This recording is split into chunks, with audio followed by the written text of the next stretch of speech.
Betrayal is like a slow-acting poison. It seeps into your life unnoticed, at first manifesting as an intangible bitterness in the air or a vague unease in your stomach. You don't recognize it for what it is until it's too late. By then, the damage has already begun, spreading insidiously and leaving nothing untouched. For me, the realization that this poison had invaded my life came on a night I stumbled upon the first undeniable clue. Until that moment, I had been blissfully ignorant, living in a world I believed was built on trust and love, a world propped up by false pillars that I had been too blind to see. When the truth finally broke through, it didn't merely crack my foundation, it obliterated it entirely. I could have confronted my wife Sophia right then and there. I could have screamed, raged, and demanded explanations. But something held me back. This wasn't about a fleeting outburst or the hollow satisfaction of immediate confrontation. I wanted more justice.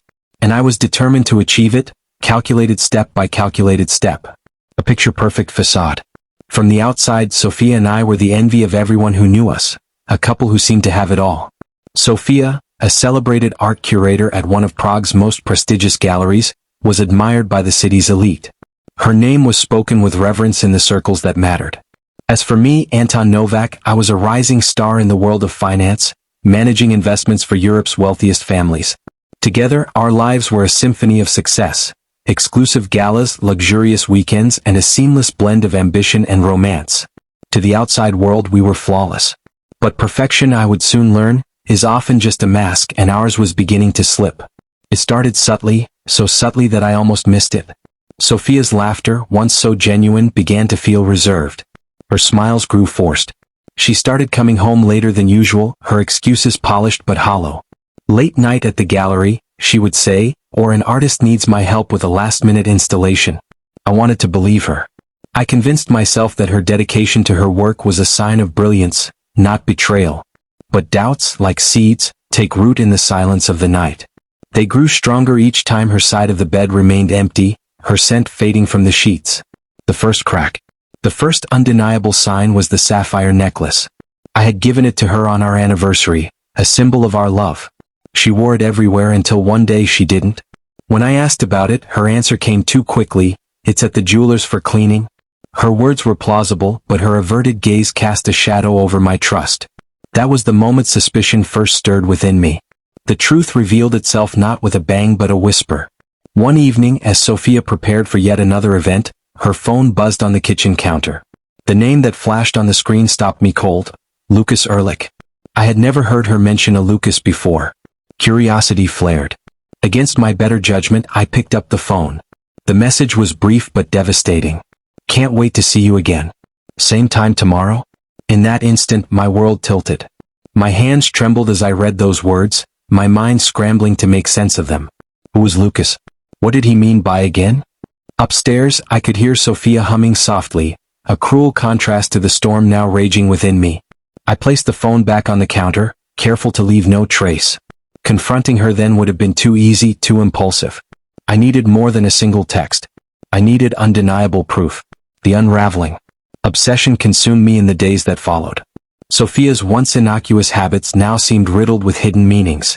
Every late-night meeting, every unexpected dinner plan became a thread in a tapestry of deceit. I began tracking her movements, piecing together the truth she thought she had hidden. The Grand Continental Hotel became the first solid evidence of her betrayal. Twice, charges under her name appeared on our credit card statement, each for amounts far exceeding any reasonable explanation. When I confronted her, her response was as breezy as her smile. She waved it off, claiming the charges were work-related, a last-minute booking for visiting artists, she said. Her casual dismissal stung, but I hid my growing anger beneath a mask of acceptance. The path to justice. Each lie, each new discovery only hardened my resolve. Sophia thought she had buried her secrets, but I was determined to unearth them all. Piece by calculated piece, I would reclaim control over my life. And when the time came, I wouldn't just expose the truth, I would ensure that those who had wronged me never forgot the price of their betrayal. Betrayal is a slow, insidious poison. It seeps into your life unnoticed, first manifesting as a vague unease, a shadow you can't quite place. You ignore it, rationalize it, but when the truth reveals itself, it doesn't just crack your world, it shatters it. For me, the first undeniable clue arrived one night, cloaked in quiet devastation. Sophia, my wife, had always been the epitome of grace and ambition. As a curator at one of Prague's most prestigious art galleries, her name was spoken in admiration by the city's elite. Our life together was enviable, a symphony of success and love. But perfection, I would come to learn, is often just a well-crafted mask. The first clue. It began subtly. Sophia's laughter lost its warmth, her once genuine smiles became rehearsed. Late nights at the gallery were no longer occasional, they were routine. Her excuses, meticulous, polished, seemed plausible but hollow. And then there was the sapphire necklace, a gift for our anniversary. She had worn it everywhere, a proud symbol of our bond, until one day it disappeared. "It's at the jeweler's for cleaning," she had said, her eyes refusing to meet mine. Doubts began to grow, small but persistent, gnawing at me in the quiet hours when her side of the bed remained empty. Then came the text message. One evening, as she prepared for yet another work event, her phone buzzed on the counter. The name Lucas lit up the screen. The message was brief: "Can't wait to see you again. Same time tomorrow?" The world tilted beneath me. Who was Lucas? What did the again mean? The implications were clear, but I clung to denial. Placing the phone back carefully, I resolved not to confront her. Not yet. Confrontation would be too impulsive, too fleeting. I needed more than a single text.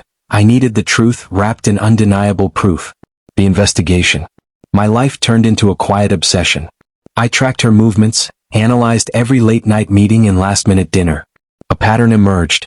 The Grand Continental Hotel, a bastion of luxury and discretion, appeared twice on our credit card statements. Each charge, under Sophia's name, far exceeded any reasonable explanation. When I asked her about it, she waved me off with a breezy smile, dismissing my questions as if they were trivial. It was for a visiting artist, she claimed. But her lie was too smooth, too rehearsed. I dug deeper. A contact in the hospitality industry confirmed the reservation. It wasn't for a visiting artist. It was for Sophia, and a man named Lucas. The knowledge hit me like a punch to the gut, but I forced myself to remain calm. Anger wouldn't serve me. I needed evidence. The confirmation. One evening, dressed to perfection, Sophia claimed she was meeting a gallery sponsor. I followed her. She didn't go to the gallery. Instead, she walked into the Grand Continental and met Lucas in the lobby. They laughed, his arms slipping around her waist as they disappeared into the elevator. Every fiber of my being screamed for confrontation, but I held back. I wasn't ready. Instead, I documented everything: photos, videos, receipts. I even hired a private investigator to delve into Lucas's background. What I discovered deepened my resolve. Lucas wasn't just a wealthy playboy. He was a married man with children, running a business dependent on a carefully curated public image. His secrets were vast: shady partnerships, questionable tax filings, and a mistress who had mysteriously vanished after threatening to expose him. He thought himself untouchable. Setting the trap. I crafted my plan meticulously. Using a burner phone, I posed as a potential client interested in Lucas's business services, arranging to meet him in a secluded parking lot near his gym.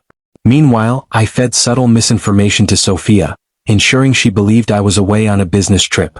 The night of the confrontation, I positioned myself in the shadows, waiting. Lucas arrived, his usual arrogant swagger on full display. When he stepped out of his car, I emerged. "Lucas," I called, my voice sharp and deliberate. He turned, irritation flickering across his face. "Who are you?" I stepped into the light, letting recognition dawn. "I'm Anton, Sophia's husband." The storm unleashed. Betrayal is a poison, but revenge is an art. This was no impulsive outburst. It was a masterpiece, meticulously crafted, each move deliberate. Sophia and Lucas believed they were untouchable, but they were about to discover the price of their deceit. The web of lies they wove had ensnared them. And now the storm was upon them. A cleansing blaze. "Before you even try to explain," I snarled, cutting him off, "save it." The parking lot was eerily silent, the only sound the faint hum of the city in the distance. My fist collided with his jaw with a satisfying crunch. The noise echoed off the cold concrete walls as he staggered back, clutching his face. But I wasn't finished. "You thought you could waltz into my life and take what's mine?" My voice was low, a venomous hiss as I grabbed his collar and slammed him against his car. "You thought I wouldn't notice? That I wouldn't fight back?" He opened his mouth to respond, but I wasn't interested in his excuses. My knee drove into his stomach with force and he crumpled, the air rushing out of him in a strangled gasp. I loomed over him, watching him fold under the weight of his pain. This wasn't just about broken bones, it was about dismantling everything he thought he'd built, about making him understand the cost of betrayal. "Let this be a lesson," I murmured, crouching down to meet his terrified eyes. "You don't mess with a man's family and walk away unscathed." His groans filled the still night as he collapsed to the ground, broken and gasping. But even as I turned to leave, a cold certainty settled over me. I wasn't done. Not yet. Precision in chaos. Revenge without precision is reckless, and I wasn't the type to leave loose ends. After leaving Lucas battered and bleeding in that desolate parking lot, I drove across town to a familiar bar. The bartender greeted me with his usual warmth, a nod of recognition for a regular. I returned the smile, as casual as if the night had been nothing more than an ordinary outing. I ordered a drink, the cool burn of whiskey settling my nerves, and leaned into the atmosphere of camaraderie. A few selfies with the bartender, a light-hearted caption posted to my social media. "When the boss is away, the whiskey comes out to play." The timestamp on that post was my alibi, a safeguard against suspicion. I didn't stop there. I chatted with the manager, making sure the cameras caught every moment of my arrival, my stay, and my departure hours later. By the time Lucas was found the next morning, broken and barely conscious in that same parking lot, I was miles away with an airtight alibi. The fallout. Sophia returned home the next day, her face pale and drawn. She busied herself in the kitchen, her hands trembling as she fumbled with the utensils. "Everything okay?" I asked, my voice calm but edged with quiet curiosity. "Yeah," she murmured too quickly. "Just tired." But the cracks in her composure betrayed her. She had heard, of course. Lucas's injuries were severe. Fractured ribs, a broken jaw, wounds so humiliating he wouldn't dare speak of them. The whispers followed her everywhere. In the gallery circuit she once dominated, in the circles she had so carefully curated. Her reputation unraveled as swiftly as her social invitations dried up. Once admired, she became a cautionary tale, her polished image tarnished by scandal. And me? I moved forward, sharper and more resolute than ever. Rebuilding from ashes. One evening, I stood on my balcony overlooking Prague, the setting sun casting golden light over the city and river below. Betrayal, I reflected, was a fire, a cleansing blaze that burned away illusions, leaving only truth in its wake. The divorce was quiet, final. Sophia left with nothing but memories of what she had lost, a hollow shell of the life she once knew. Months passed and I rebuilt my world piece by piece. Yet, amidst the strength I had forged, I began to feel a strange emptiness, a quiet question lingering in the silence of my victories. A new beginning. It was in Berlin in an art gallery that I encountered something unexpected. A painting, a vivid, pulsating landscape that seemed to breathe with emotion, held me captive. "It's beautiful, isn't it?" The voice beside me was warm, its curiosity infectious. I turned to find a woman standing there, her eyes bright with life and wonder. "It is," I replied, a smile tugging at my lips, a genuine one for the first time in years. Her name was Elena, an artist traveling through Europe in search of inspiration. We spoke for hours, our conversations flowing effortlessly, weaving a connection built on shared passion and the unpredictability of life. For the first time in what felt like an eternity, something stirred within me. Hope. The lesson in the ruins. Betrayal may shatter you, but it does not define you. The pieces left behind, the truths uncovered, and the life you rebuild, that is what truly matters.